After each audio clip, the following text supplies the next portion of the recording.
finish watching 1996 Matilda, based on a book by Roald Dahl. Dahl. Directed by Danny DeVito. It tells the story of a little girl who happens to be a genius who was born to some pretty terrible parents. Mm-hmm. The Wormwoods. The Wormwoods. As bad as Lisa? Worse, right? They're worse than Lisa from Ponyo, yes. Who then has an even more horrible principal in the Trunchbull. No, it's Trunchbull. Crunch. Yeah. And the school is called Crunchbull Hall. Oh, okay. I thought you were talking about the school. That place was called Crunch. Crunchbull Hall. Yes. But who who that was named after. Finds love and a second chance at happiness with Miss Honey, played by Embeth Davidtz. Impressions, G, what did you think? I thought it was funny and nice. Yeah, what did you like about it? I liked when she slams that glass plate on that kid's head. Oh, that's pretty funny. Olive, G, this was your pick. What was your favorite part of the movie? Excellent choice, by the way. Mm-hmm. Good choice.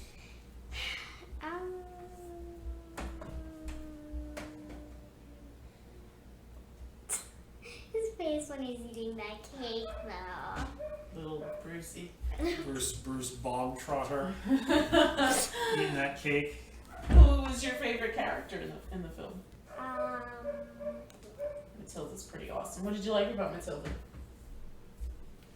I like that she has good learning skills, that she has a good education. Good Like that learning she's smart? skills. She's very smart. What about the whole superpowers thing? Wouldn't that be awesome to have? Yeah, you could move stuff with your mind. What would you do if you had those powers?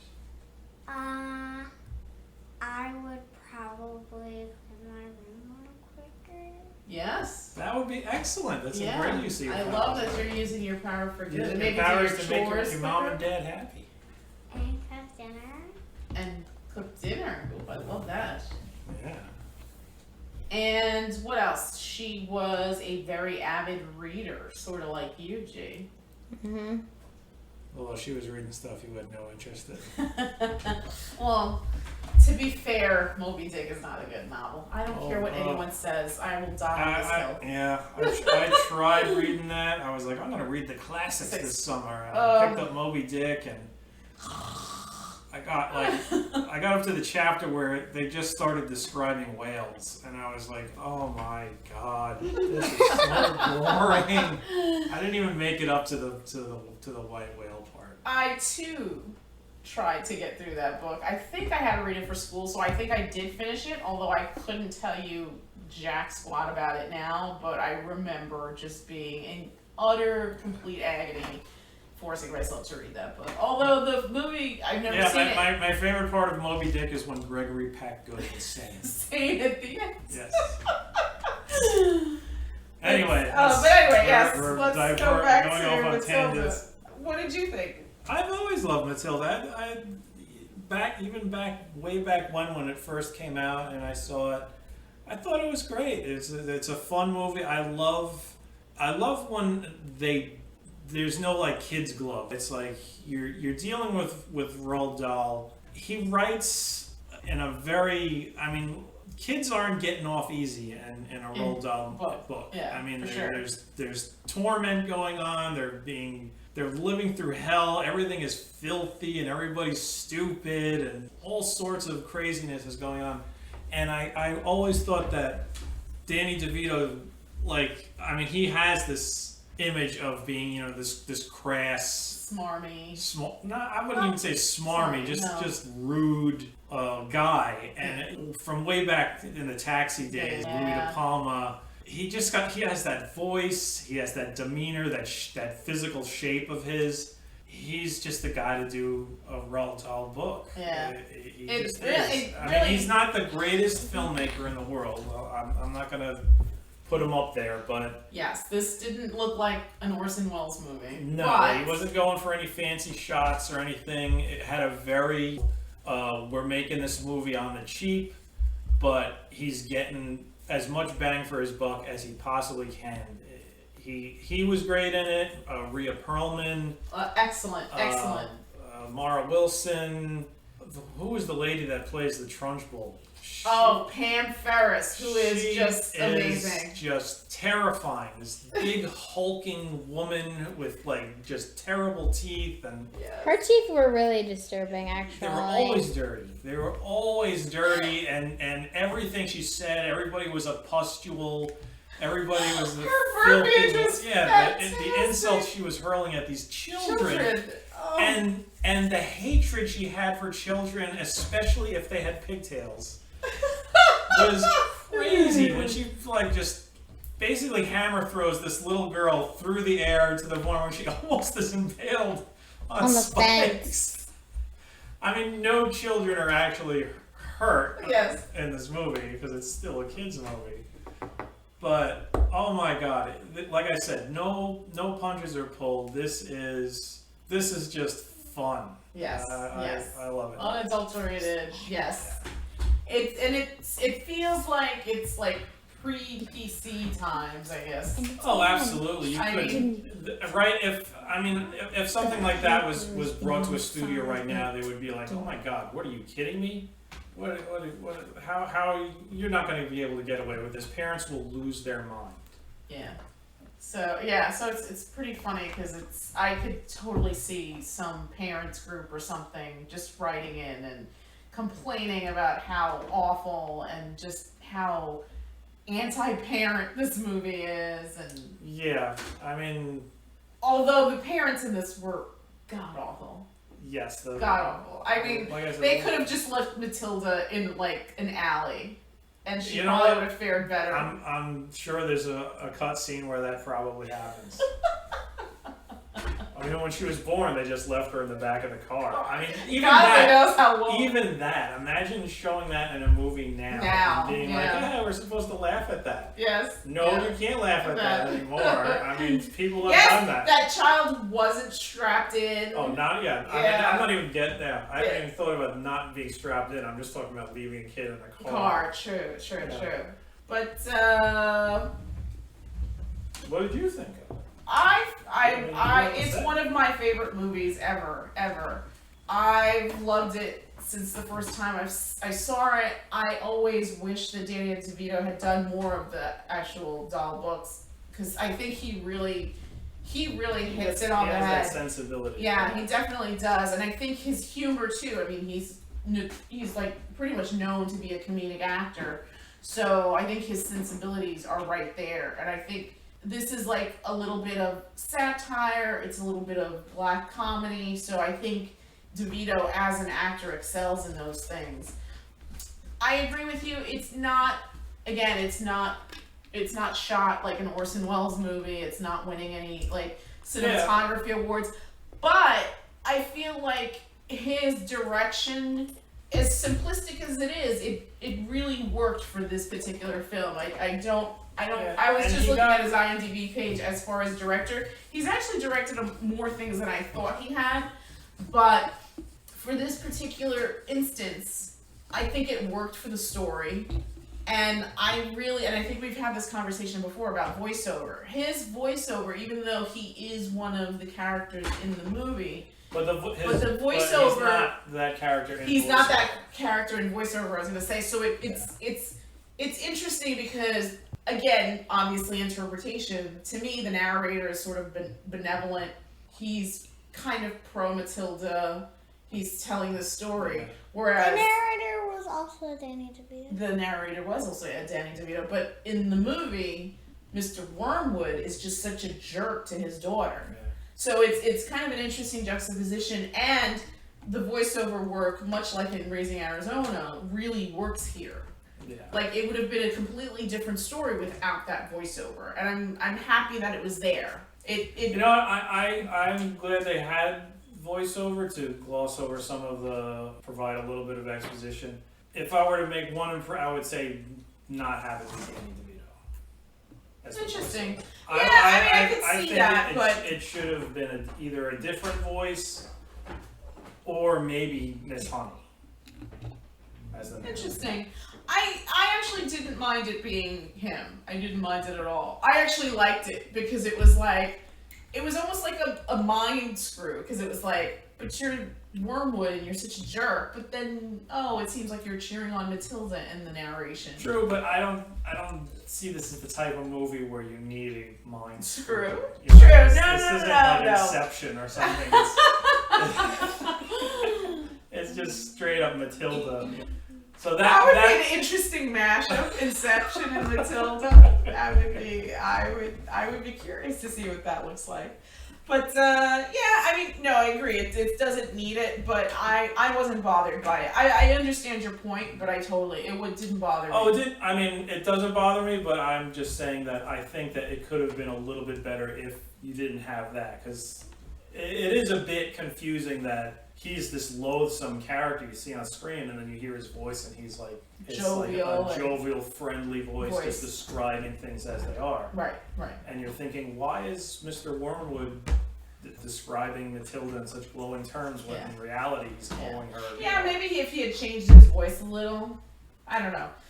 It didn't take me that much out of the story. It's interesting on the ear, I think, but I mean, unless you're looking for it, some people don't. When they're watching movies, they can just shut that part off, and I still don't think it takes that much away from the story. No, I don't think it takes away from the story at all. I just think it was a strange choice. Yeah, I gotta say, I mean, 1996. I know I've watched this movie a few times since then. Still holds up. Still holds up. The script is tight. It works. The jokes still land. Everything about it. All the actors are A1. Danny DeVito, Rhea, Perlman, Pam Ferris, even Mara Wilson, who's a child. That's what I'm trying to get to is there was a lot of kids in this movie, and all of them were good. Even the kids in bit parts. Like Hortensia and Lavender and Brucey and Bruce. They all did great. Yeah. I mean, especially I really enjoyed that scene with Bruce. I mean, when he's suspicious of the cake, he eats it. He's like, it's not bad, and he starts eating it. They bring the big cake. Oh, and the little subtle things like the cook. Oh. She's like, she looked like she came out of a swamp. My God. The best is when she wipes her nose. She uses her whole arm and hand, and she's going up and down, sliding it over the bottom of her nose. And then she tells her kids, "I'll see you at lunch." See you at lunch. As walking off, as she's just scratching her rear end. Oh, sorry.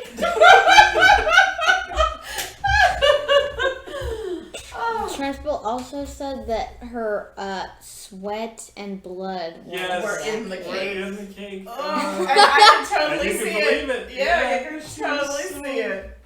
She was like like the swamp creature from Legend. You know? She was an evil demon from hell. Yes. So yeah, and I think because of my personality, or I don't know, comic sensibilities, I love stories that are darker. I like what you were saying before. I love stories that don't sugarcoat life to kids. I appreciate that. Not everything is puppies and unicorns and another thing that's nice is it's almost kind of different in a kid's movie now than say Matilda is. Now, when the kid is upset about something, it's just as an adult, you're just sitting there and you're just like, what the hell is the big deal? Just seriously, just grow a spine or something. And Matilda legit has reasons to just hate everything, but she doesn't. Yeah. And that's sort of the difference. It's a film like that. It's yes, it's horrible. It's over the top horrible. She has these ridiculously terrible parents. A terrible brother, you know. Yeah. Oh my God. They don't care about her in the slightest bit. The father doesn't even remember her name. He calls her Melinda. He calls her Melinda at the end, you know. So, now it's just, oh man, my mom won't let me have a cell phone. Oh, poor you. Yeah. Oh God. So, I mean, it's dark, but it's funny. It's funny. It's really, really funny, and I'm sure we've talked about this before. I love movies that appeal to children. Children. My kids enjoyed it, but also the adults in the room can enjoy it, and that's Yeah. another beautiful aspect about this movie. It is just firing on all cylinders. It is a good piece of cinema. Yeah. Yeah. Any other thoughts? Any other input here? Anybody? Anybody? Bueller? They have no idea what that means. And we will never watch that because. Yeah, I always thought that movie stunk anyway. On a scale of 1 to 10, G, what would you give this movie? 9. A 9. Olive G? Yeah, A 9. I'd give it like 8.5, 9. Why 8.5? He said 8.5, 9. Well, there is like the one, like I said, the thing, the narrator. I think that left a little room for improvement. I'm going to break with tradition, and I'm going to give this movie a perfect 10. This is a movie that has stood the test of time. It has stood the test of time. It is 24 years old. It did not age. A lot of the stuff. It was if I just said 9. I just said 9. That's fine. That's fine. Stick to your number. I myself will give it a 10 for the nostalgia factor, for the impeccable workmanship in the script. In the future, you're amazing. going to say you want to change it, won't you? No, I won't. I've always loved this movie from the first time I saw it to now, and we've seen it various times throughout the years. I've seen it with you as a couple. I've seen it with you kids as a family, and it is still just such a fantastic little gem of a movie. And again, that's the beauty of good movies and good storytelling, that it transports you and it entertains you and it makes you laugh and it makes you smile. Sometimes it makes you sad, but that's the whole point of good storytelling. So, yeah, I mean, technically, it's not the most amazing film. I'm sure we've seen better. Yep. But Well, that's That's why why you you can't can't give give it it a a 10. You well, said it's not. but here, this is why. In movies, much like in books, you have to have a good skeleton.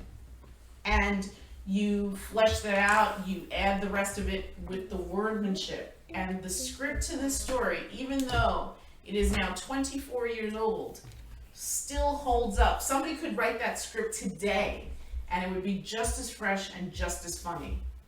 It would probably look better because cameras and film are, I guess, more Which advanced. came out in 1996, right? Which isn't a long time ago. Okay, It's because you not. said 24 and I thought it was like 1990. That was just 1990. I'm bad at math. It came out in 96, right? I don't know, dude. I don't know. I think so. How many years is that? Isn't that? Yeah, that is 24. Oh, okay. I just wanted to make sure, but I thought you said 1990 earlier. No, 1996. 1996. Right? Now I'm doubting myself. I'm pretty sure it's 96.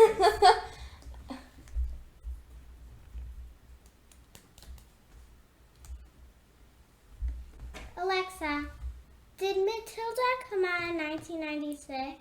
Yes. Matilda was released on August 2nd, 1996. There you An go. August movie. That's interesting. To me, if you don't have a good story, you have nothing. Because you can have all the effects in the world, you can have top tier actors and actresses. Well, I mean, but what I'm saying is, yes, you are 100% correct, but a perfect 10 movie would have all those things. It would have the great story and the great cinematography and the flawless execution. you know what? It doesn't bother me though. Sometimes imperfect things can be perfect, and I think that this movie definitely falls in that category. Okay. I think obviously in another 20 years it'll look more dated, But you and I had this discussion. We watched like pieces of one of those Shrek movies, and I was like, wow, that's like really dated. I mean, That's horrible. people that watch Those that jokes now just- wouldn't understand. Like, what does that even mean? Yeah. And at the time, we had seen those movies in the cinema, and it was like they were funny, They were but fun, yeah. it's dated now. You could watch Matilda in 30 years, and that would still hit. Yeah. And that to me is the magic of Matilda. Like, all these little elements came together to make such a perfect little movie.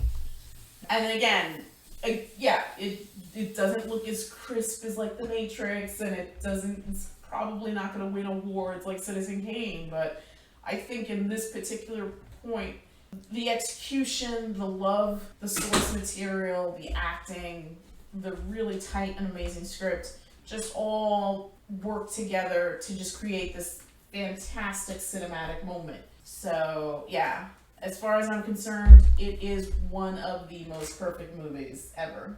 Okay, that's it from us, and we'll come back with another review soon. Good night. Good night. Good night. Night.